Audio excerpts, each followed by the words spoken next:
para outras igrejas. Vamos aqui. A ministração específica que Paulo tem em mente é o apoio financeiro aos santos de Jerusalém. No capítulo anterior, Paulo falou dos macedônios como exemplos maravilhosos de doação. Agora, Paulo informa aos cristãos coríntios que ele se elogiou junto aos macedônios sobre a disposição coríntia em dar. Macedônia e Acaia eram regiões da Península Grega. A Macedônia ficava ao norte e Acaia ao sul, já vou mostrar no mapa. Corinto era a principal cidade da região da Acaia. A região da Macedônia tinha igrejas em cidades como Filipos, Bereia e Tessalônica. Então o que Paulo está dizendo? Veja, ele quer convencer os cristãos em Corinto para entrar nessa corrente de generosidade com a igreja em Jerusalém. Os irmãos de Tessalônica reconheceram a bondade de Deus, a graça de Deus e o perdão de Deus. Você não estava aqui quando eu falei sobre isso aqui, né? Quando eles reconhecem todo o favor de Deus, o espírito de gratidão deles para Deus era abençoar os irmãos de Jerusalém. Então os macedônios, eles se viram de inspiração para as igrejas da Acaia. Olha que interessante, para você ter noção. A Macedônia fica aqui, né? Deixa eu ver se... Tá. A Macedônia fica aqui. Aqui você tem Filipos, Tessalônica e Bereia. Então a Macedônia é toda essa região aqui. Olha que... né? E Acaia é essa região aqui, onde Corinto é a cidade principal. Visualizaram bem aí na mente de vocês?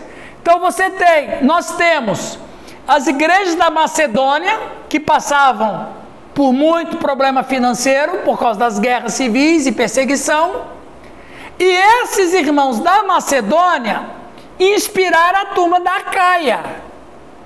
E da Acaia, Corinto era a cidade mais importante. Ou seja, olha o argumento de Paulo.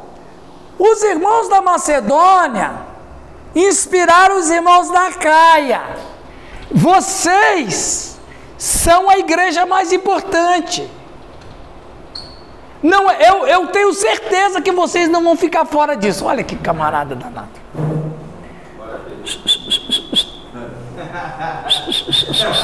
Meio brasileiro Paulo foi. Ele foi brasileiro. Então quer dizer, ele usa o exemplo dos irmãos da Macedônia, que eram mais simples e passando por extrema pobreza. Diz que a Acaia também entrou nessa corrente de ajuda, e eu tenho certeza que vocês não vão ficar de fora dessa. É isso que ele está dizendo. Motivação. Ele diz: os irmãos da Acaia foram influenciados pelos irmãos da Macedônia, e eu já falei que vocês também vão entrar, porque vocês não vão ficar de fora. Argumento interessante. Paulo aqui, aí ele fala aqui, ó, Paulo aqui está sendo sarcástico, porque se os coríntios fossem grandes exemplos de doação, e se suas doações levassem outros a doar, então Paulo nunca teria lhes dado tanta instrução e encorajamento. Então quer dizer, é aquela história assim, ó, vamos dizer aqui que a Delma, ela é uma crítica minha, ok? A Delma, você é uma crítica minha. Você só não tem coragem de falar na minha frente, mas você sempre fala mal de mim para muita gente. E eu sei que você fala mal de mim para as pessoas. E eu sei que você é uma crítica minha. Você quer ver como eu uso de sarcasmo com ela para colocar ela no eixo? Delma, eu quero te agradecer porque você tem orado por mim. E Deus está ouvindo suas orações. Eu sei que você não está orando por mim. Então quando você fala isso, é isso que você acredita. Quando, eu aprendi isso com um antigo professor meu aqui, hoje aposentado, com quase 90 anos. Você chega para alguém na igreja e fala assim: obrigado, irmão, porque você está orando por mim. Você quebra a malignidade dele e faz ele pensar: é verdade, eu não oro por ele.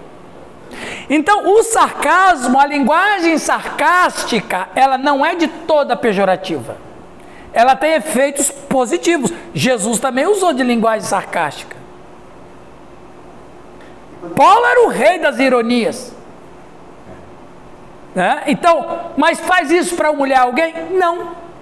Porque, às vezes, a linguagem sarcástica desperta mais do que se você vai muito com chantilly. Aí eu chego, Delma, obrigado, porque eu sei que você está orando por mim.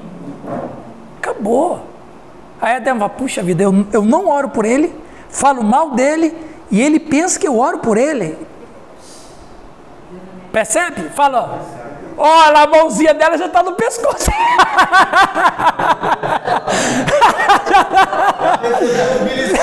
Já recebeu. Fala, Zó. Dá no mesmo sentido a tonalidade que você está falando aqui, quando uma pessoa vem falar muito mal da outra pessoa pra gente, né? Sim. Aí você fala assim, nossa, a pessoa ora tanto por você, está tão bem de você. Exatamente. Porque, veja, a linha do mal, ela tem que ser quebrada. Se ela não vai ser quebrada por vias normais, o sarcasmo é a melhor arma de você usar. É a melhor coisa. É o que Paulo está fazendo, sarcasmo. Eu tenho certeza que vocês vão dar. Ora, se ele tinha certeza que eles iriam doar, ele não ia usar tanto argumento. Você precisa usar. Quando é que você precisa usar argumento? Quando você tem resistência do outro lado, ué. Se você não tem resistência, você não precisa usar argumento nenhum. Então, quer dizer, se ele está usando tanto argumento, é porque os irmãos lá estavam duros de coração. É a manipulação pro bem. É manipulação pro bem. Obrigado. Olha o filósofo aqui, ó. Ó, esse aqui. Todo bonitinho. Não, tá a coisa mais linda. Ó, tá. Ele até penteou o cabelo hoje. Esse aí é o fundador de neologismo aqui da nossa geração. Oi. Quando eu trabalhava na fábrica de calça lá, tinha uma grande. Imagina bastante lá para poder pegar a logaritmo para trazer, que é a né? Sim. Aí eu falava para ela assim, ó, rapaz, eu duvido que você aguenta pegar sozinho isso aí, né? Exatamente. Exatamente, o cara provoca, né? Eu duvido que você pegue sozinho. Agora ele me desafiou. Muito bem. Vocês estão prontos e dispostos a doar, que tenho certeza que trariam a coleção para mim. Mas de qualquer forma, mandarei os irmãos virem buscá-la. Afinal, não quero que toda a minha ostentação a seu respeito tenha sido em vão. Em outras palavras, é isso que Paulo falou com os irmãos lá em Corinto. É no 9. O dinheiro concedido em generosidade pode... Gente, isso aqui falou muito para o meu coração quando eu estudava. O dinheiro concedido em generosidade pode parecer jogado fora a mente carnal. Preste atenção. Mente carnal é quem está nesse sistema aqui. Mas quando dado com base em princípios adequados, é semente lançada da qual se pode esperar um aumento valioso. Aqui, pastor Rildo, é a questão. A questão ali da barganha, ela é pagã. Mas a generosidade brotada de amor é outro detalhe. É mais elevado. É elevado. Olha só, se tivermos mais fé e amor virtuosa, desperdiçaríamos menos conosco mesmo e semearemos mais da esperança de um aumento abundante. Ou seja, à medida em que eu abençoo a Suzy, isso me reflete muito bem, porque eu estou ajudando alguém. Então, quer dizer, a minha generosidade dentro desse princípio já me abençoa. Agora, eu deixei o grande final aqui, ó. Pode um homem perder fazendo aquilo que agrada a Deus? Não. Nunca! Nunca! Mas isso também não está só no campo da religião. Não, é a vida. Isso. É a vida. Nós não estamos falando de religião aqui, nós estamos falando de vida. Fala. Por exemplo, eu tenho um exemplo vivo aqui. O Alex. O Alex é um menino que ele faz Usa suas forças. Domingo mesmo ele estava usando a força dele lá, ajudando a cobertura do vizinho da igreja. Não cobrou nada. A igreja, ele faz mutirão na igreja, ele constrói tudo sem receber nada. Não. É claro que a gente precisa parar. Certo. E faz 9 meses que ele não recebe salário. Ele vai fazer um serviço, não cobra. Aí, essa semana o cara me liga. Ô pastor, tem como você trazer aquele menino aqui em casa? Chegou lá. Opa! Saiu faceiro. Glória a Deus. É isso aqui, Nilton. Ó. E aí que é aquele negócio. Faz com amor e Deus aí não fica. Veja, exato, ó. Pode parecer jogado fora a mente carnal. Ó, você é trouxa mesmo, hein? Eu tenho certeza que alguém falou isso. Cansou de ouvir. Agora, se foi cristão que falou, ele tem que se converter. Misericórdia. Agora, olha que coisa interessante que o Nilton fala. Pode o homem perder aquilo que agrada a Deus? Não. Até mesmo porque se eu não receber nada aqui, não tem problema. Jesus Cristo me garantiu uma eternidade. E os ingratos, na verdade, né? Que nós Foi você que estava falando dos ingratos, né? dentro do carro com o irmão Reginaldo, tem pessoa da igreja que você ajuda e o cara ainda fala mal de você. Mas tá... Olha, sabe como que eu trabalho bem isso na minha vida? Eu quero ensinar um princípio para vocês. 2 coisas que eu aprendi na minha vida e Deus me ensinou. Trabalhar com 2 palavras que muito machucam qualquer pessoa: decepção e ingratidão. Eu vou explicar como é que eu trabalho isso na minha vida. Ó, decepção. Todos somos pecadores, mesmo que a gente seja o pecador redimido, mas somos pecadores. Alguém fala: nossa, eu jamais esperaria que o Oswaldo fizesse aquilo ou falasse aquilo. O que eu espero de um pecador? Jamais esperaria do Rio, né? Jamais. Viu, Rildo? Aqui, ó. Eu estou sentindo, Rildo, o cipilar da serpente aqui. Eu estou sentindo, ó.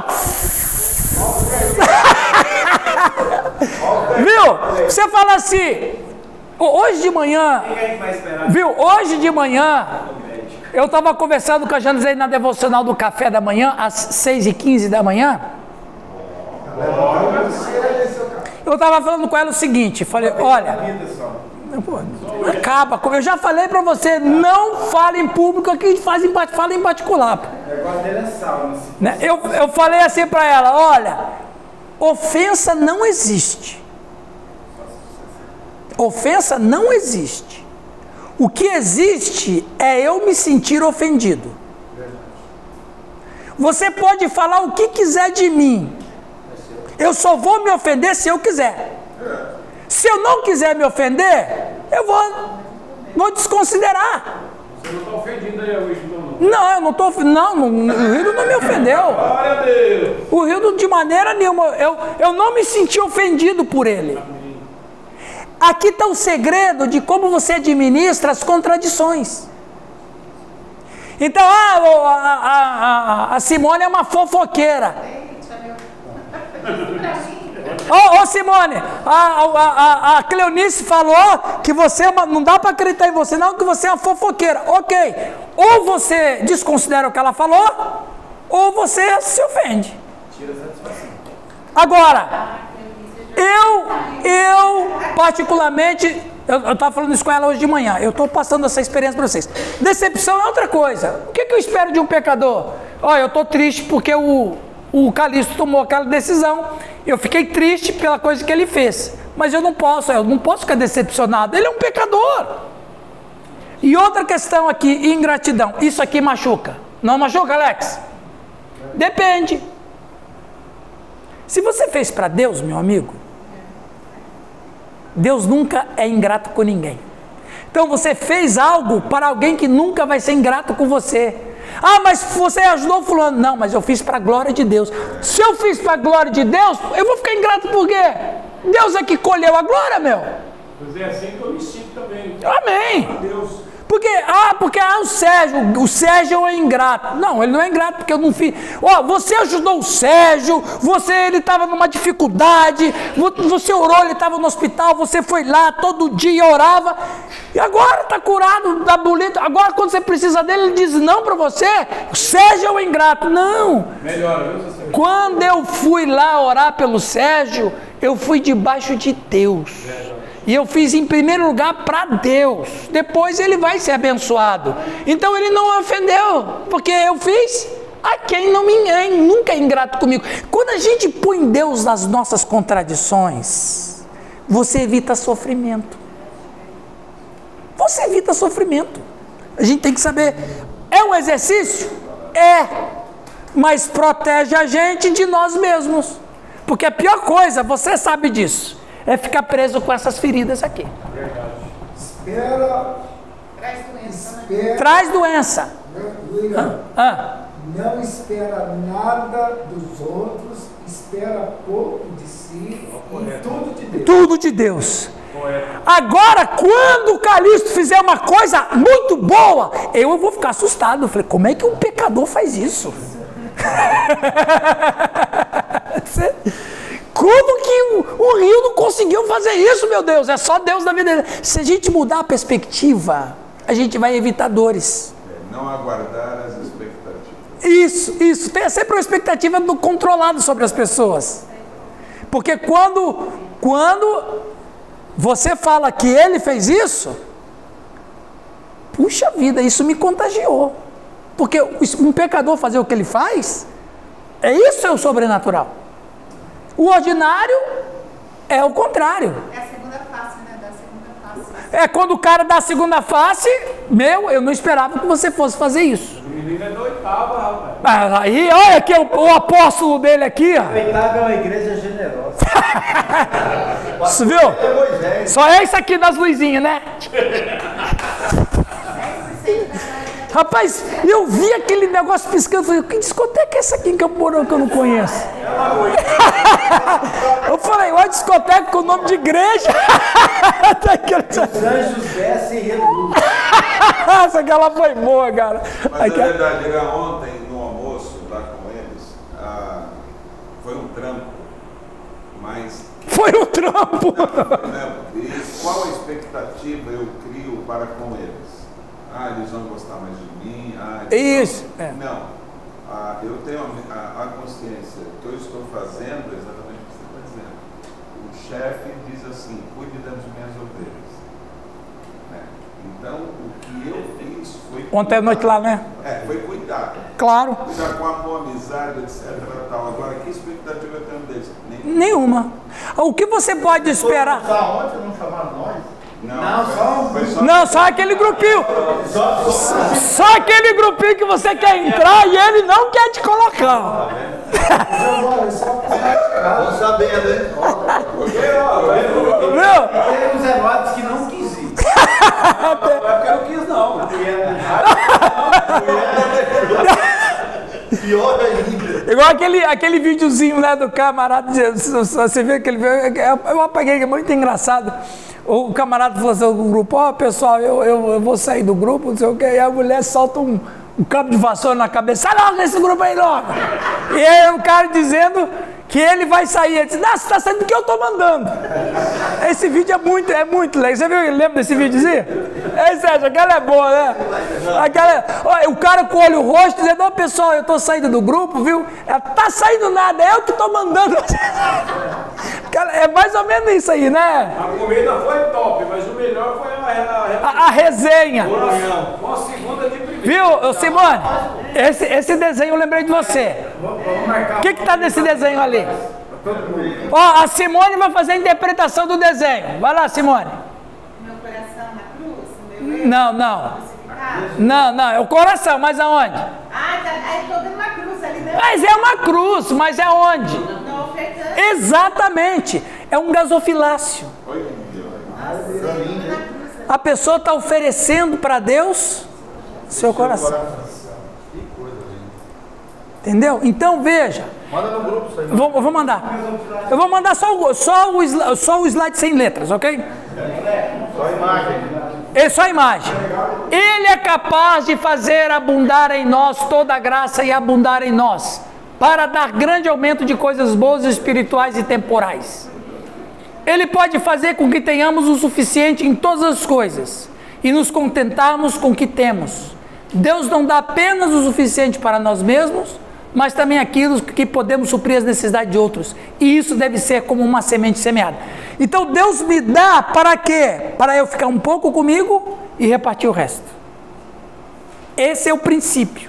Deus me dá bênção temporal e espiritual. A temporal, Ele me dá essa bênção para mim repartir. E não é tudo para mim. O que é tudo para mim é o que é escravo disso. O que é liberal é aquele cara que é abençoado. Gente, já aconteceu coisas assim na minha vida dentro dessa perspectiva, assim. Eu vou contar só uma coisa. Eu fui pregar numa igreja e aquela igreja me deu um X de oferta. E aquele dinheiro, gente do céu, foi assim. Rapaz, você sabe quando você está naquela época que você cata moeda de tudo quanto é lado? Não, vocês não sabem o que é isso. Isso foi duro comigo. Não, mas vocês não sabem. Mas, rapaz, catar moeda de todo lado. Aí aquele dinheiro foi... Aí tá bom. Aí eu falei, Deus, muito obrigado. Esse dinheiro aqui vai me abençoar muito. Rapaz, eu recebi esse dinheiro de manhã. De tarde, eu recebi um pedido de ajuda de um casal de missionário. Que pediu exatamente o que eu ganhei. Rapaz, eu falei, mas meu Deus. Gasta logo. Mas eu não podia gastar, era domingo, pô. Não podia nem pagar a fatura, meu. E aí, sim, e daí, isso tem 3 anos. E daí Deus falou assim, dá para eles. Você trabalhou para eles. Aí no outro dia eu fiz o depósito para esse casal. Passou aquela semana, eu recebi uma oferta no mesmo valor que eu tinha doado, que eu nem lembrava mais. Quando você doa, acabou, não é mais seu, acabou.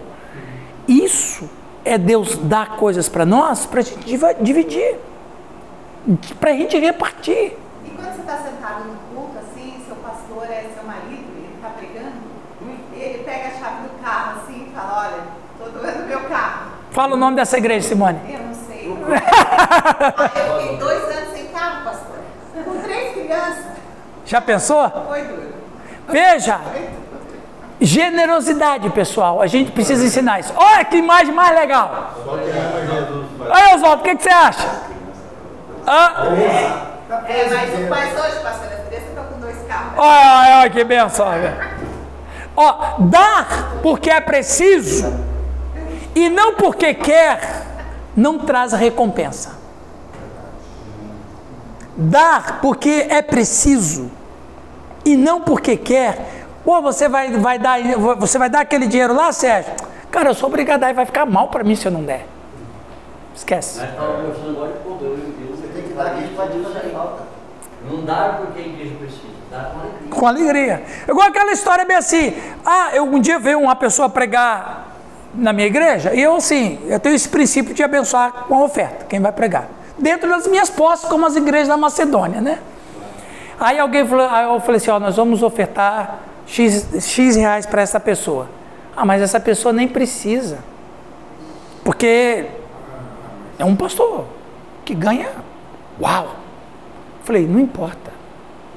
Não importa se ele ganha tanto que ele ganha. Ele veio trabalhar. Ele veio dar do dom dele para nos abençoar. Nada mais justo do que a gente doar. A gente vai doar de coração. Ponto! Acabou! É isso. E é tão ruim quando você vai dar uma oferta para a pessoa e ela rejeita a oferta. Porque, na verdade, a oferta, ela abençoa mais quem dá. É o que a Simone disse. É verdade. Pastor, E ele falou, não, deixa para a igreja. Ele não entendeu. Eu falei, não, é só... Não, eu entendi sim, eu entendi. Nós é que vamos receber a bênção. Pega o dinheiro abençoado. Não, eu entendi, entendeu? Aí eu fiquei assim, eu senti mal. Falei, puxa vida, a gente quer... Tanto carinho. Abençoar, é. Por isso que... Ó, eu fui pregar numa igreja aqui em Boa Esperança, já tem muitos anos isso. Um pastor, eu tinha um programa na rádio, viu, Raul? Tinha um programa na rádio. Aí o camarada falou bem assim, pastor, eu queria que você viesse pregar aqui e tal. Ou eu vou. Aí ele disse, só que eu disse, não tenho nenhum centavo para te dar, nem combustível, nada, zero. Falei, não tem problema não, eu vou lá. Eu fui pregar na igreja, preguei como se tivesse. Terminou o culto, ele chegou, pastor, vem cá. Vintão. Eu falei para ele, rapaz, ganhei a maior oferta da semana. Ele, mas só 20 reais? Você não me ia dar nada? Você não ia dar nada, você está me dando 20, eu ganhei muito. É honra a pessoa.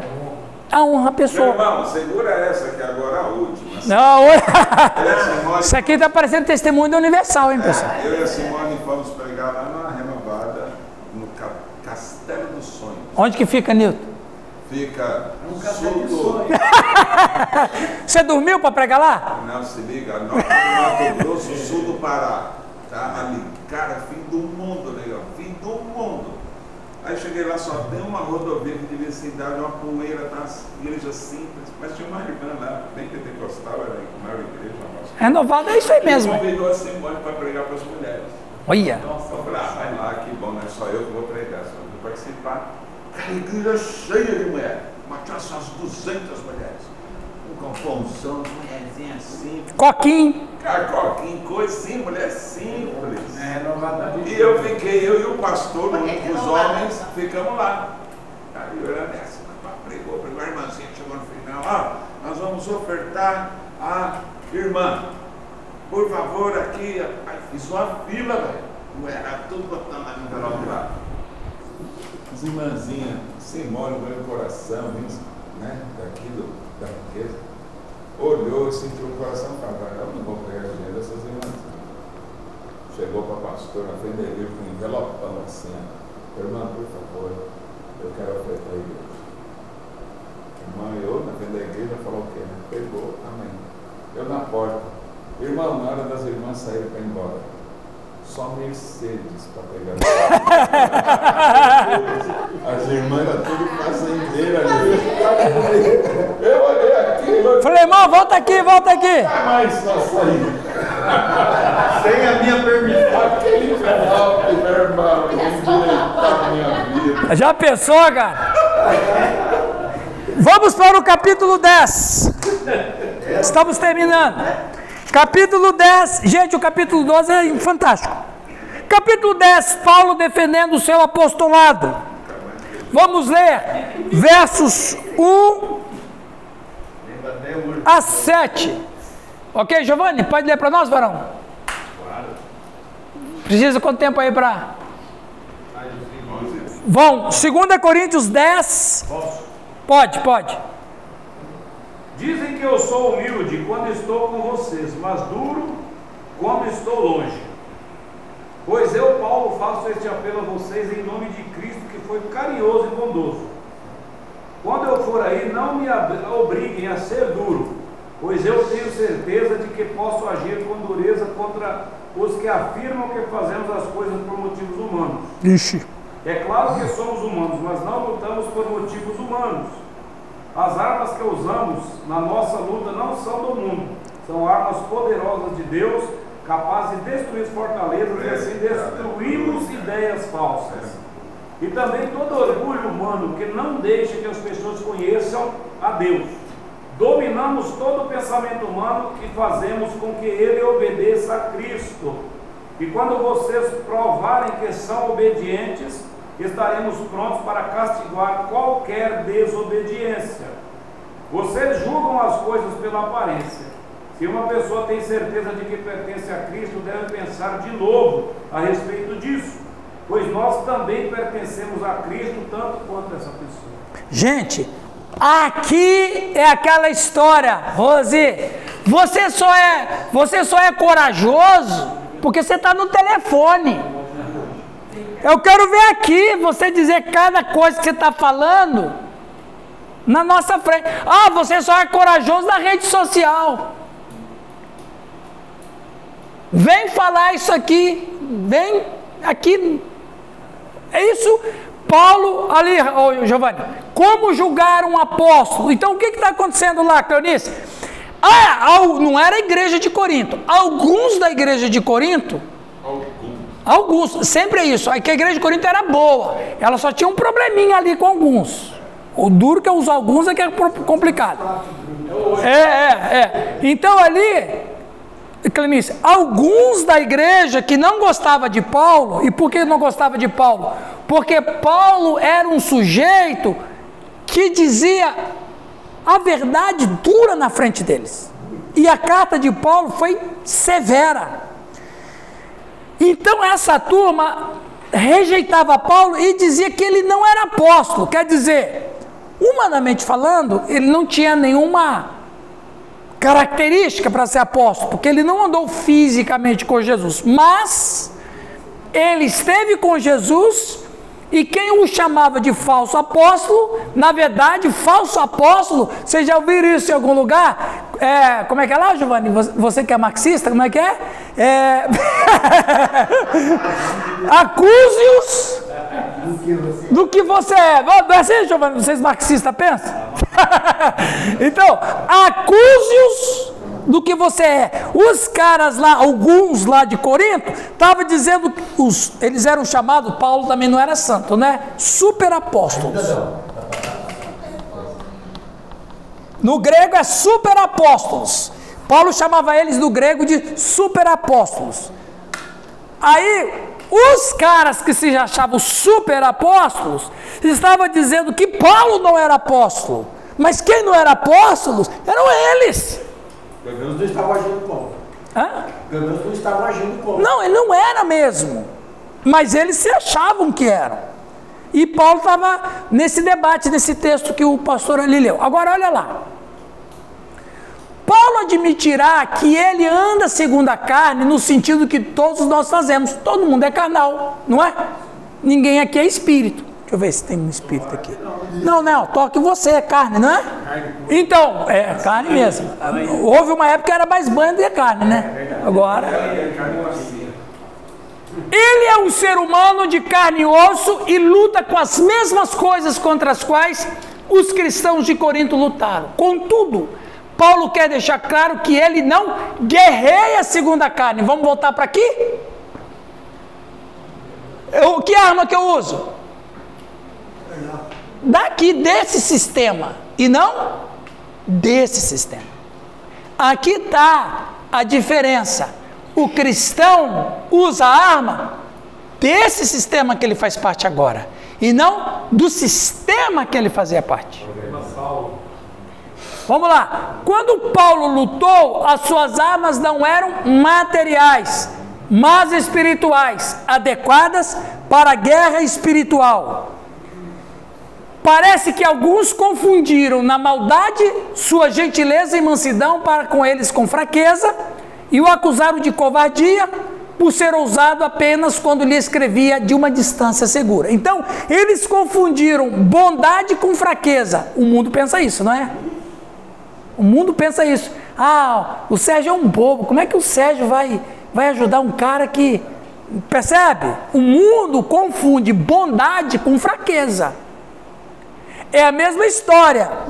As pessoas confundem mansidão com passividade. Preste atenção. Totalmente contrário. O que é mansidão? Mansidão é uma pessoa que está sendo orientada pelo Espírito de Deus e é submisso a Ele. Interessante que no grego é potoshoi. Potoshoi significa se submeter, se abaixar.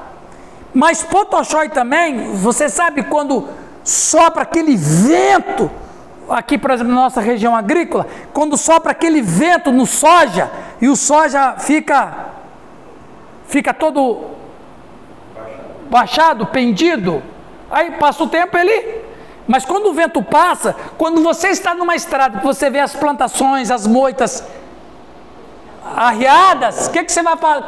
Que é a dedução lógica? Um vento passou aqui.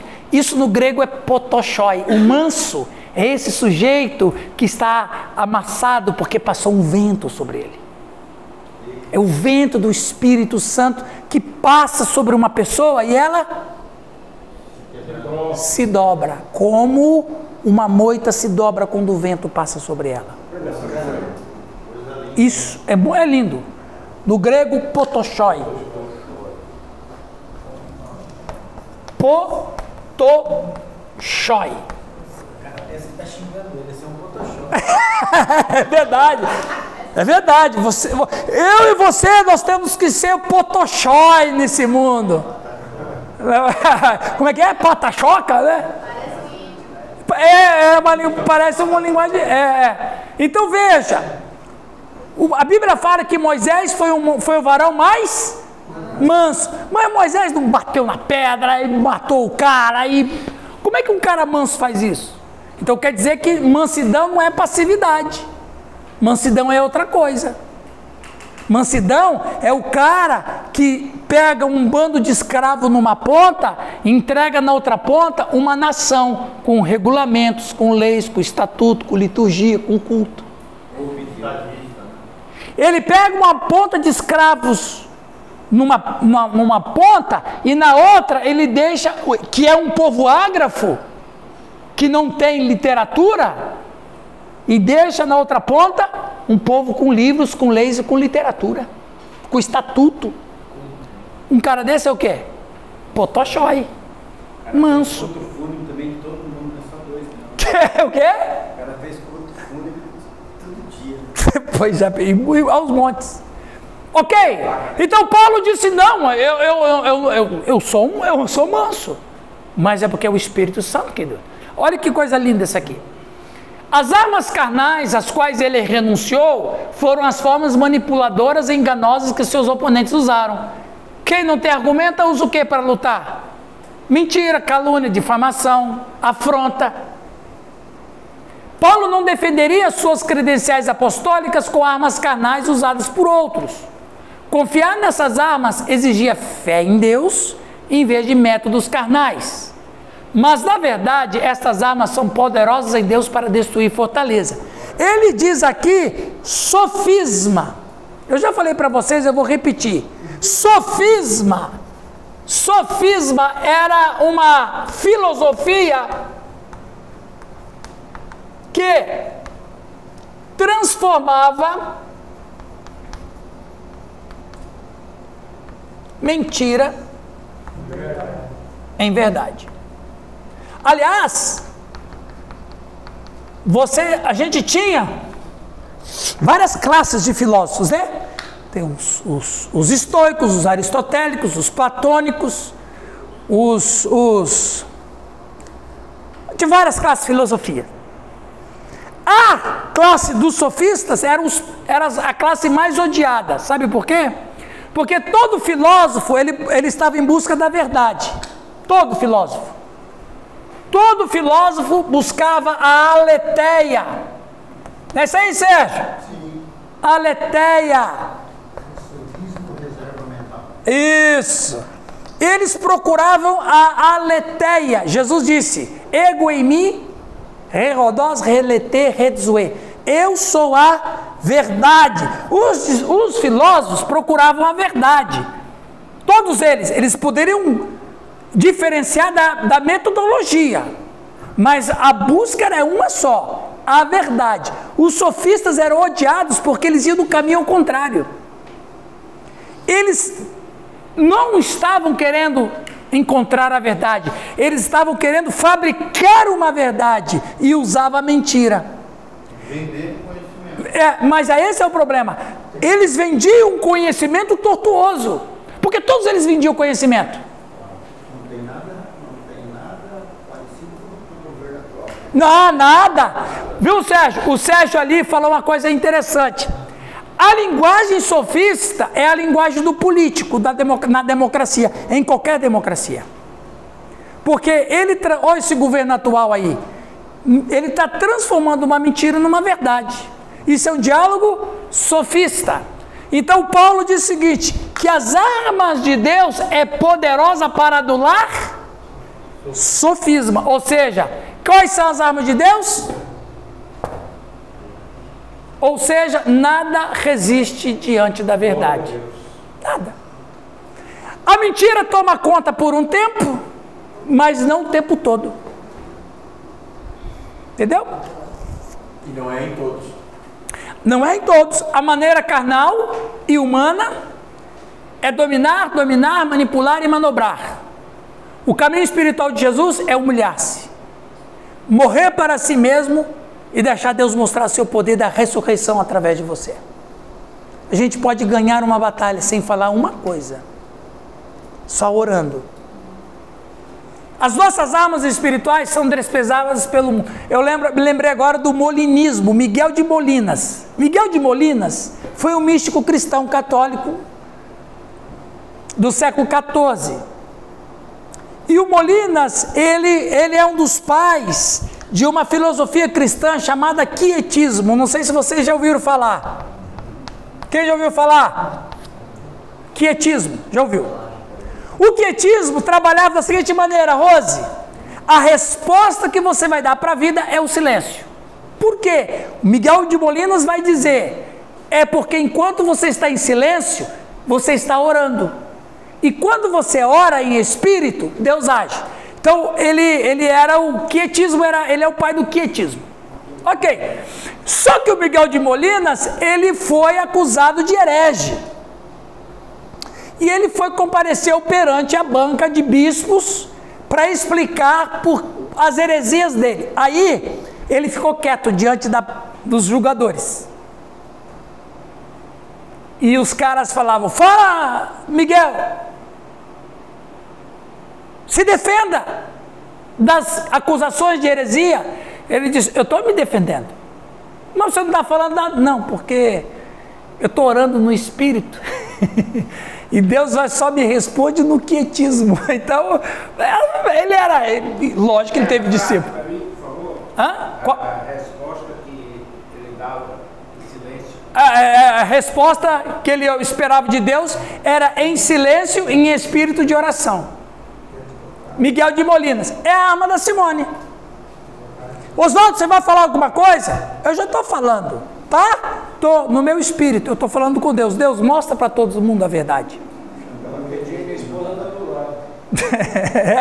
Tá, agora viu, a mãozinha já saiu do pescoço. Quando ele vai falar, ela já foi no pescoço. Vai chegar todo roxo. Vai. Agora preste atenção, gente. Eu falei com a minha esposa isso ontem à tarde. Você pode sentar e imaginar todos os tipos de coisas terríveis. Paulo diz expulsá-los. Não se permitia começar a imaginar todo tipo de coisas terríveis. Pensamentos, ideias, especulações, raciocínios, filosofias, falsas religiões são os falsos ideológicos dos quais os homens se barricam contra Deus e o Evangelho. A mente, preste atenção, Raul. Obrigado. Eu estou ligado. A mente é onde começam as imaginações malignas. Um verdadeiro cristão assume a mente de Cristo. Por isso que Paulo vai dizer isso. Isso significa que nossa mente obedece a Cristo ao máximo. Quando é que a Delma perde uma batalha? Quando ela perde a batalha? Na mente. A mente é janela da alma. O Espírito Santo fala conosco através da mente. Sem a mente ter o canal aberto com Deus, nós vamos ter comunicação e eu vou alimentar a minha mente com coisas que não prestam. Mente sana, corpo sano. Mente sana, corpo sano. Já era o princípio latino. Romanos 12. Romanos 12. Filipenses 4:8. Transformar a mente. Percebe? A gente podia ficar falando só sobre isso. Vamos adiante. O campo de batalha é a mente humana, em nossa imaginação e pensamento. As batalhas sempre têm seus pontos focais, e esta guerra é travada do reino de nossos pensamentos. Satanás povoou a mente do Newton, a mente da Laria, a mente da Leia, é aqui na mente, né, doutor? A mente! Foi o papo com Eva, né? Foi a conversa com Eva. Precisamos proteger nossas mentes, emoções e vontades. Se você protegeu a mente, a emoção e vontade está garantida. Se você perdeu na mente, emoções e vontade vão junto. Precisamos buscar a vontade de Deus, meditando em sua palavra e deixando que sua vontade se torne a nossa. Uma mente desprotegida, descontrolada e insubmissa ficará cheia de desejos malignos que resultarão em más ações. Devemos controlar como nossas emoções e mentes respondem à isca tentadora que encontra.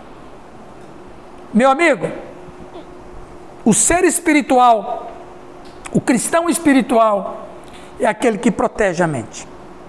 Se a gente tem a mente de Cristo, então a gente está protegido. Por isso, voltando, o que a Simone fala de mim não me atinge, porque eu não vou me sentir ofendido, a minha mente está ocupada com outras coisas. Mas isso é um exercício muito, porque assim, a mente, ela é nutrida pelo que você vê e ouve. Isso. Então, por falta de conhecimento, você não nutre a mente. Isso. Então, Isso. se você está vendo e ouvindo, se você fica no Facebook o dia inteiro... Ah, bom, acabou. Acabou. Okay. É isso que a Bíblia fala. O Antigo Testamento fala muito sobre meditar. Meditar na lei, meditar na palavra. Por que é meditar? Exercitar a mente. 11. O apóstolo louco. Versículo 1 e 2. Quem lê para nós? Quem gostaria de ler? 11, 1 e 2. Vai lá, Raulzão.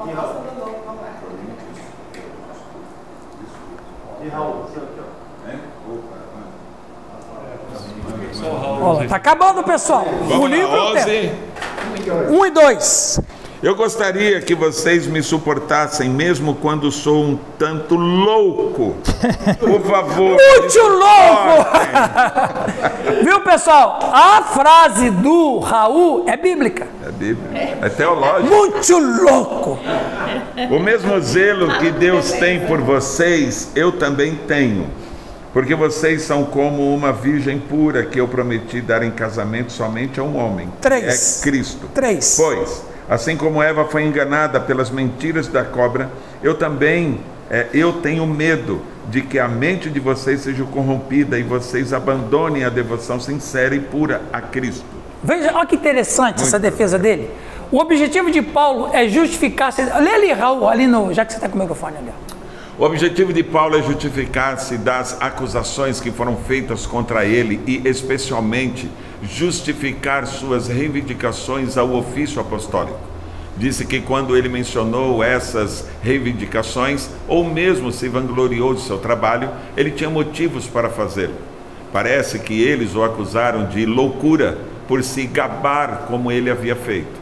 Os cristãos coríntios não admiravam as credenciais apostólicas de Paulo porque pensavam de uma forma mundana, não tendo a mente de Jesus. Eles não gostaram da aparente fraqueza e da aparência inexpressiva de Paulo. Exatamente. Olha que interessante. Paulo diz, não, eu não sou falso. Olha lá, continua, Raul. O apóstolo desejava preservar os coríntios que serem corrompidos pelos falsos apóstolos.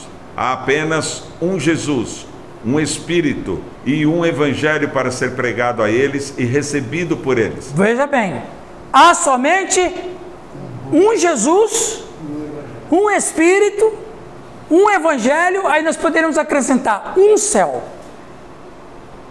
Não tem outro. Jesus nem tem outro Evangelho. Portanto, suas mentes deveriam estar corrompidas. Portanto, seus pensamentos deveriam ser pervertidos. Portanto, seus corações deveriam estar alienados. A mente é corrompida quando as afeições são alienadas do objetivo adequado e quando a alma está cheia de planos, propósitos e desejos profanos. Quando é que eu vou aceitar uma fraude? Quando o meu coração, ali não, vou melhorar, quando a minha mente já está corrompida. E eu vou aceitar a mentira e a fraude, porque isso já é alimentado na minha mente. Por que vamos voltar a Eva do Raul? Por que a Eva caiu. Porque ela já estava perdendo a batalha na mente. Ele comparou o perigo que a igreja de Corinto enfrentava ao engano de Eva por Satanás. Ele temia que os coríntios, assim como Eva, fossem vítimas de mentiras satânicas e tivessem suas mentes corrompidas. O resultado trágico seria o abandono de sua simples devoção a Cristo em favor do erro sofisticado do falso apóstolo. Isso não dá a entender que Adão não estava presente no momento? Não, ele estava sim. Mas não vamos entrar nesse detalhe. Não vamos entrar nesse detalhe. Vamos continuar. Paulo afirmou o seu amor pela igreja em Coríntios, em 2 Coríntios capítulo 11. Ele deu vários exemplos de afirmações que os falsos pregadores fariam para tentar provar sua autoridade. Ele lhes disse que poderia dizer as mesmas coisas sobre si mesmo, que eles são hebreus, israelitas, descendentes de Abraão e servos de Cristo. Ou seja, os caras estavam falando, nós também somos hebreus, nós também somos israelitas, do jeito que Paulo dizia. Mas, quem lê para nós, Giovanni? Pode ler. Então, aqui, ó, o senhor. Pode ler aí, Calixto. Paulo advertiu os coríntios para ficarem atentos a esses falsos pregadores, dizendo-lhes para não darem ouvidos a vanglórias vãs deles, quanto à sua autoridade para pregar em nome da igreja. Paulo também os lembrou que não deveriam ficar surpresos com o fato de alguns pregadores serem desonestos, porque até mesmo Satanás se disfarça de anjo de luz para enganar as pessoas para que o sigam. Satanás adapta suas tentações ao caráter e às circunstâncias do tentado. Exatamente. Ele os varia de época para época e os aplica da maneira que melhor assegura seu objeto. Portanto, todos devem estar em guarda. Ninguém sabe como ele irá abordá-lo, mas todos podem saber que ele os abordará de alguma forma. Isso aqui é interessante, gente. Satanás adapta suas tentações ao caráter e às circunstâncias do tentado. É aquilo que não existe demônio da bebida, demônio da droga, demônio... Não tem. O demônio não tem nenhum mestrado nessas especialidades, não. Vou explicar. Que bicho que tem dentro do cara? O cara, aquele homem ou aquela mulher, ele tem uma tendência à bebida. O que o demônio faz? Potencializa isso nele. Então, é o que está dentro da pessoa. O que está dentro daquela mulher? Materialismo. O que o demônio potencializa dentro dela? O amor ao dinheiro. Tudo é dinheiro. Passa por cima de filho, esposo, pai. Mata, se possível. Como a gente sabe que faz. Então, o que acontece? O que isso nos ensina? Que as forças do mal simplesmente potencializam o mal dentro da gente. Se eu tenho um espírito de prostituição, não é que tem pombagira. Não. O que existe é o demônio que olha que aquele homem ou aquela mulher tem uma tendência à prostituição. Potencializa isso lá. Potencializa. Então, é que nós brasileiros a gente começa a dar título para demônio que não tem. Demônio da violência, demônio disso. Não existe. Porque, pois é, esse demônio é até moderno, porque do asfalto. Aí. Exatamente. Tem o demônio do pico, bicicleta. Tem. Muito bem. Terminando, Paulo falou sobre suas credenciais. Ele disse que se eles ficassem impressionados com as credenciais dos falsos mestres, deveriam estar cientes de que Paulo sofreu mais do que qualquer um desses falsos pregadores em nome de Cristo. Além disso, disse ele, trabalhou mais arduamente, foi preso mais vezes, foi açoitado, espancado, apedrejado, sofreu naufrágios e perigo constante. Eles dizem que são apóstolos, mas eles nunca passaram pelo que eu passei.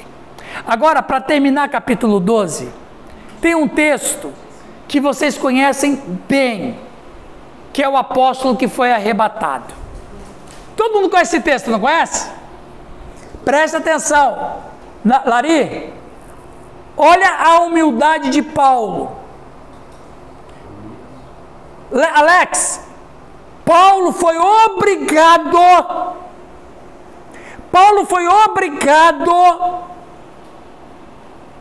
a se elogiar. Porque chega uma hora que, se você não apresentar o que você faz, vai passar na história que você é fraco. Tem hora que a gente tem que deixar a humildade de lado e apresentar o que você faz de bom, como você falou com o Alex aqui. Se a gente se recolhe muito na humildade, Deus deixa de ser glorificado. Porque se a Simone não tem nenhum testemunho para contar, o que Deus faz da vida dela, afinal de contas? Sendo que você tem muito testemunho, mas você tem medo de contar, porque as pessoas podem julgar você como você está se achando espiritual. Eu conheço alguns crentes que não dão testemunho de vitórias alcançadas, porque tem medo de serem mal interpretadas, para que se sobressaia na espiritualidade. Se você faz sempre isso, você está impedindo Deus de ser glorificado. Porque você vai dizer assim: eu consegui, porque Deus esteve comigo. É diferente. É diferente. Então, humildade, ela tem que ter um limite. E o limite da humildade é até onde Deus deixa de ser glorificado. Se Deus deixou de ser glorificado, essa humildade não presta. Nada pode impedir que a glória de Deus seja revelada. No caso de Davi, quando o Senhor entrou com Saul e disse: Fião, eu já matei leão, urso e tal, mas o Senhor vai me... Percebe? Então quer dizer que eu não omito a grande obra que eu faço, mas eu transfiro essa grande obra para Deus. Entendeu, Rose? Sim. Entendeu, Lé? Então, você pode dizer o que você conquistou, mas Deus te deu graça para isso. É isso que Paulo faz. E Paulo, quase que nesse texto, Giovanni, confessa que ele fez uma coisa que não deveria fazer, que foi o seu arrebatamento. Vamos ler. 12, de 1 a 7. Quem gostaria de ler? Uma mulher agora, por favor.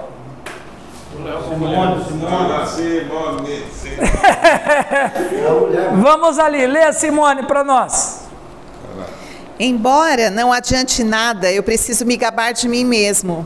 Agora vou falar a respeito das visões e revelações que o Senhor me tem dado. Conheço um cristão que há 14 anos foi levado de repente até o mais alto céu.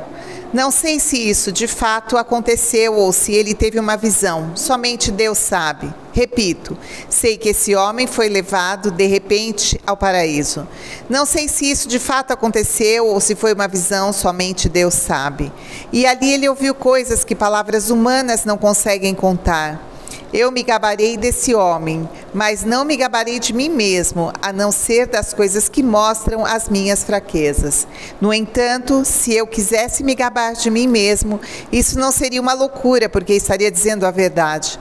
Mas eu não me gabarei, pois quero que a opinião que as pessoas têm de mim se baseie naquilo que me viram fazer e me ouviram dizer. Mas, para que não ficasse orgulhoso demais por causa das coisas maravilhosas que vi, eu recebi uma doença dolorosa, que é como um espinho no meu corpo. Ela veio como um mensageiro de Satanás para me dar bufetadas e impedir que eu ficasse orgulhoso. Perdão, continua. Até isso. Gente, veja, essa revelação só foi possível porque um cara foi provocado na sua honra. Qual era a acusação dos falsos apóstolos? Dos falsos apóstolos de Corinto. Qual era a provocação deles? Você não é apóstolo. Você não é apóstolo coisa nenhuma. Você nunca andou com Jesus. Jesus nunca revelou nada para você. É igual aquela história assim, tá bom, agora aguenta. Ah, é? Você acha isso mesmo, Suzy? Então eu vou te contar a verdade. Preste atenção, ele começa como é que ele começa o texto? conheço um homem, ele começa meio na humildade, né? Conheço um homem que... Sim, mas antes, conheço um homem... Que há 14 anos... Opa, para. Quantos anos ele escondeu isso? 14 anos.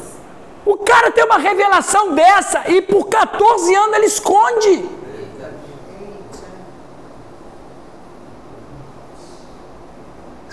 Gente, preste atenção. O cara tem uma revelação dessa e graças a Deus que Paulo foi provocado. Se a gente nunca sabia disso. Ele não ficou no quietismo, né? Não, ele ficou no quietismo. Por 14 anos. Por quê? Por que ele não quis contar o que aconteceu com ele? Porque alguém poderia pensar que ele era metido. Então o que ele fez, Suzy? Ele se recolheu no quietismo, não falou nada para ninguém. Até que um dia foi provocado. Ah, é? Então deixa eu falar. Porque se eu sou ou não sou um apóstolo? E preste atenção.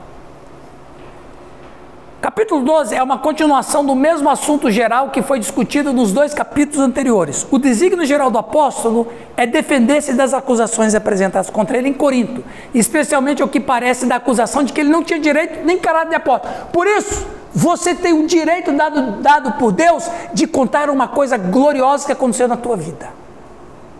Chega uma hora que a gente precisa falar. Tá? Embora, alguém lê para nós? Raul. Isso. Embora não fosse conveniente, uma vez que poderia tentar a sua própria carne a ser orgulhosa, o fascínio dos coríntios pelas alegadas visões e revelações dos falsos apóstolos deixou-lhe pouca escolha. 6 das visões de Paulo estão registradas em Atos, e as suas cartas falam de revelações que ele recebeu. Mas revelações básicas, como 9:12, né? Um homem que ele viu na conversão dele. Atos 16, quando um varão macedônio apareceu para ele e disse: ajuda-nos. Atos 18:9, não temos e não falas e não te cales. Atos 22, quando ele voltou para Jerusalém. Atos 27, quando um anjo apareceu para ele. Mas essa do arrebatamento, aí não. As outras é rebinha. A outra até o Oswaldo acontece com ele. Isso aí acontece direto na Assembleia. Esse negócio, porque o anjo, visão, isso aí na Assembleia é café pequeno lá. É normal lá na Assembleia. Olha lá, pessoal, o testemunho. Olha a oportunidade. Depois Sarandino na igreja lá. Pega o pescoço dele aí, uma coisa.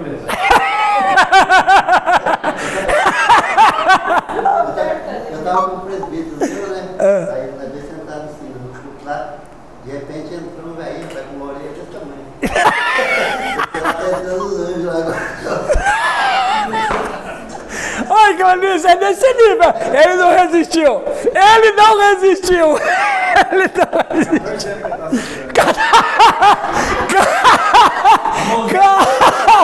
O dedo dele chega na torta ali, ó. 14 anos que ele está segurando esse testemunho. Então veja, alguém lê para nós aqui? Lê, Sidney. Dá para ler, Sidney? Aqui ele diz, eu estou com o microfone. Aqui ele diz que, como eles o obrigaram a se vangloriar, ele mencionaria a revelação que recebera do Senhor. Ele detalha, portanto, a notável visão que teve de vários anos antes de quando ele foi arrebatado ao céu e lhe foi permitido contemplar as maravilhas ali, permitindo que esta epístola tenha sido escrita em algum momento do ano 57. 14 anos contados regressivamente levarão essa transação ao ano 42 ou 43, que foi mais ou menos na época em que Barnabé trouxe Paulo para Antioquia. Nem para Barnabé ele contou. Foi a época que ele estava no deserto ou não? Não, isso foi depois, ó. Entre 42 e 43. Ele não falou nem para Barnabé, que era amigão dele. Ele não falou para Silas. E ele nem falou para Lucas, que era o historiador durante as viagens missionárias. Ele não falou para ninguém. Isso aconteceu aproximado aqui, ó, Atos 11, 25 a 26. Vamos ler lá em Atos 11? Será que foi na época que ele ficou desacordado quando a pessoa? Essa é uma suspeita. Vamos ler Atos. Sidney, lê lá, Sid. Atos 11, 25. Isso é uma coisa interessante, o estudo, né? Você vê que coisa fantástica isso. É muito louco. Achou aí, ô Sidney? Olha o microfone ali, ó. O problema é a internet que tá meio... Vamos lá, Vou abrir aqui. Leia lá. Atos 11, 25 e 26. Não tá abrindo. Olha, ó, já tem errado, olha. Aumenta a letra para ele. Esse Nilton. Esse Nilton não é santo, né, cara? Esse Nilton não vale nada. Atos 11, 25. 25 e 26. Ó, toda aula. Tem que apertar? Fica chapuletado no Hilton. Aí ele fica quietinho a aula toda. Tá demorando, Hilton. Vai lá, vamos ouvir, Sidney. Depois Barnabé foi até a cidade de Tarso a fim de buscar Saulo. 26. Quando o encontrou, ele o levou para Antioquia. Eles se reuniram durante um ano com a gente daquela igreja e ensinaram muitas pessoas. Foi em Antioquia que, pela primeira vez, os seguidores de Jesus foram chamados de cristãos. Então, nessa época, pode ter sido o que você disse, algumas especulações, que talvez é uma tendência forte, é o que o Nilton falou. Quando ele foi apedrejado, que ele perdeu o sentido, dado como morto, foi um período onde ele foi arrebatado. Por isso que ele vai dizer, fora do corpo ou do corpo, eu não sei. Pode ser que ele teve uma experiência quase morte. Ele teve uma EQM. Na psicologia trabalha isso aí ou não? Ele morto lá no lixão. No lixão aí, na vala. Chamado EQM, experiência quase morte. São pessoas que morrem, mas ressuscitam. É muito interessante isso aí. O que seriam essas coisas que ele falou, que viu lá? Que ele... Boa pergunta, nem ele falou. Podia ter escrito, né? Aliás, ele na verdade é o seguinte, ó, preste atenção, olha como Deus é perfeito. Foi muito boa a sua fala. O Paulo não falou, mas João falou. João falou no Apocalipse, mar de vidro, seres incontáveis. Aliás, ele foi até além, porque ele mesmo vai dizer que não encontrou palavras para descrever o que ele viu, então ele aproximou. Parece pedra de jaspe, um trono, um arco-íris em cima do trono. Então o Paulo não falou nada, mas o João revelou que, então eles estiveram no mesmo lugar. Então o João ele revela alguma coisa. Quando Paulo e Barnabé foram enviados pela igreja de Antioquia com esmolas aos cristãos pobres em Jerusalém, é muito provável que nesta viagem, ou enquanto estava em Jerusalém, ele tenha tido essa visão que pretendia ser um meio de o estabelecer na fé e de o apoiar nas muitas provações e dificuldades pelas quais iria passar. Esta visão do apóstolo, o apóstolo manteve em segredo 14 anos. Nos escritos sagrados, apenas 3 céus são mencionados. A primeira é a atmosfera, o firmamento ou a expansão, é o que a gente vê. O segundo céu, o céu estrelado, onde estão o sol, a lua, os planetas e as estrelas.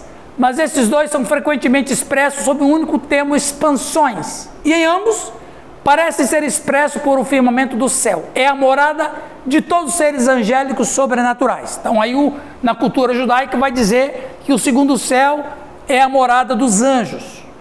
E o terceiro céu é a morada do Deus triuno, o trono da glória divina.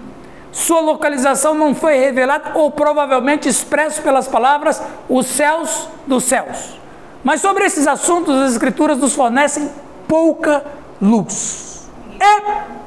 Então é mistério. Para concluir, só tem mais 2 slides, já é meio-dia. Estou pensando em leituação. Por isso que eu vou acabar. Gente, ninguém pode dizer com certeza qual foi o espinho na carne de Paulo, mas foi uma fonte de verdadeira dor na vida do apóstolo. Paulo nos dá uma pista sobre o propósito do espinho. Permitiu o espinho na carne para manter a sua humildade. Eu já falei para vocês, o que eu acredito.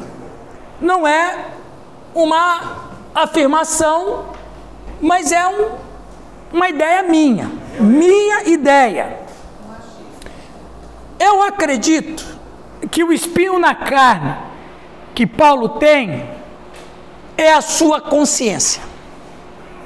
Por quê? Paulo, antes da conversão a Cristo, ele era um assassino, mesmo que investido em nome da religião, mas é um assassino que matou crianças. Tipo um Hamas, exatamente. Matou crianças, foi muito bom o teu exemplo. Velhos, jovens, fez muitos órfãos, muitas viúvas, muitos viúvos, e o pior de tudo, matou gente inocente. O cara se converte, ele olha para a vida que ele fez, o que você acha? Como que agora ele vai conviver com gente que ele matou? Porque a fé cristã foi quem ele matou. Aliás, diga-se de passagem, que Paulo não matou os cristãos assim todos, ele matou os discípulos de Estevão. Por que ele não matou Pedro? Por que ele não matou João? Porque ele estava em Jerusalém no templo. Então o problema não é esses cristãos que vão para o templo, o problema é os cristãos que rejeitam o templo e dizem que não precisa de Moisés. É esse que a gente tem que matar. E quem pensava assim era o discípulo de Estevão. E o Paulo vai para matar os discípulos de Estevão, que são cristãos. E Jesus apresenta para ele na estrada de Damasco e pergunta: por que você me persegue? O cara se converte. Agora ele vai conviver com gente que ele matava. E aí, gente, aqui para nós, ele não era um psicopata. Porque o psicopata mata e não tem sentimento. Para ele está matando um ser humano, está matando uma barata. Ninguém chora porque matou uma barata. Ele não chorava também, né? Foi só depois. Exato, mas aí, por isso que ele não era psicopata. Quando ele se converte... Um zelo sem entendimento. Um zelo burro, um zelo cego.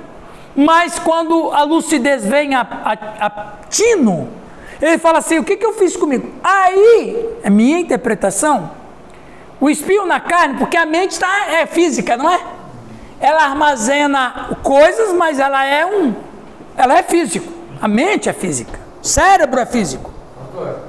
Só um instantinho. Aí, ele pensa assim, ele teve essa grande... Veja, quantos anos que ele carregava o espinho na carne? 14 anos. 14 anos que Deus mantém ele na humildade, para ele não se orgulhar. Aí vem um demônio, porque os demônios servem a Deus. O diabo não é rei dos demônios, Deus é o rei dos demônios. O diabo não é rei de nada.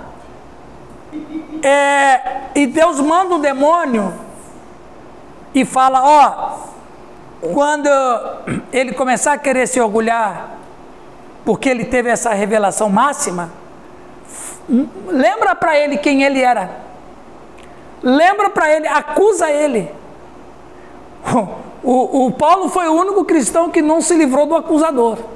Por pelo menos uns 14 anos e mais uns 10, que ele morreu, mais por aí, ele conviveu com esse demônio dizendo, na minha opinião, diretamente: você é um assassino.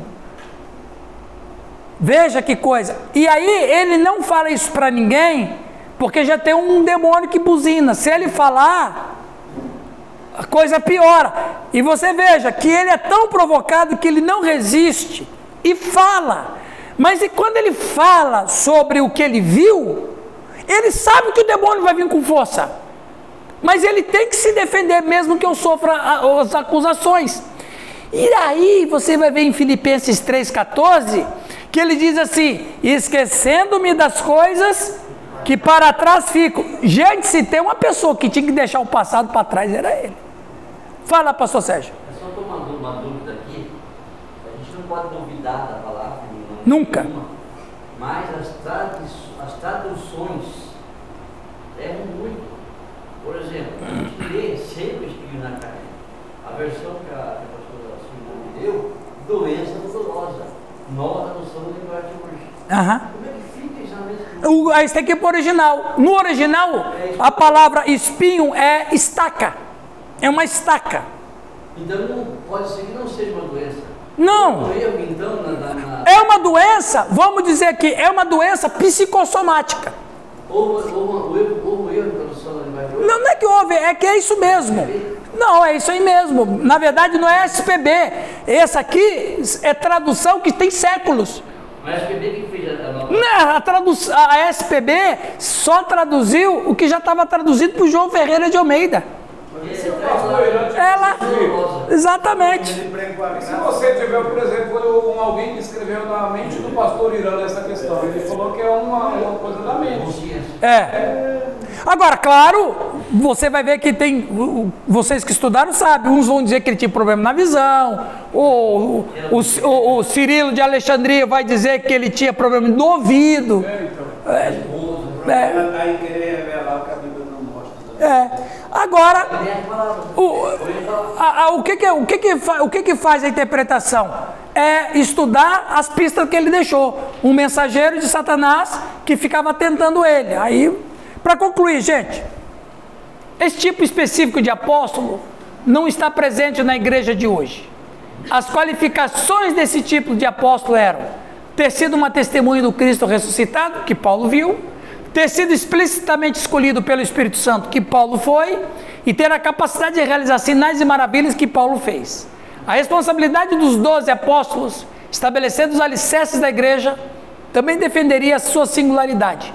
2000 anos depois, ainda não estamos trabalhando da fundação. Amém?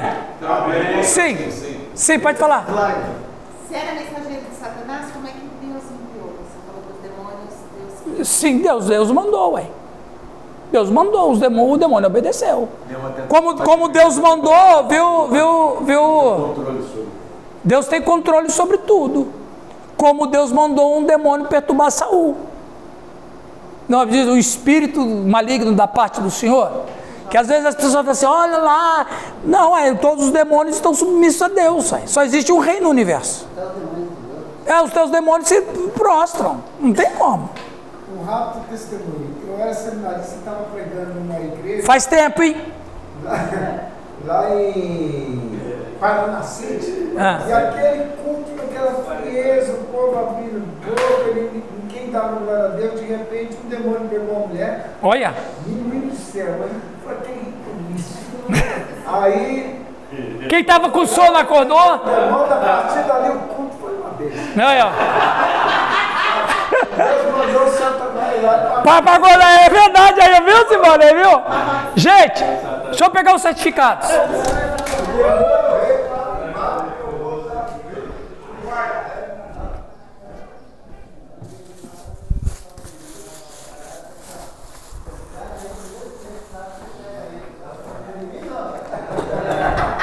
Amém, queridos? Vamos receber com palmas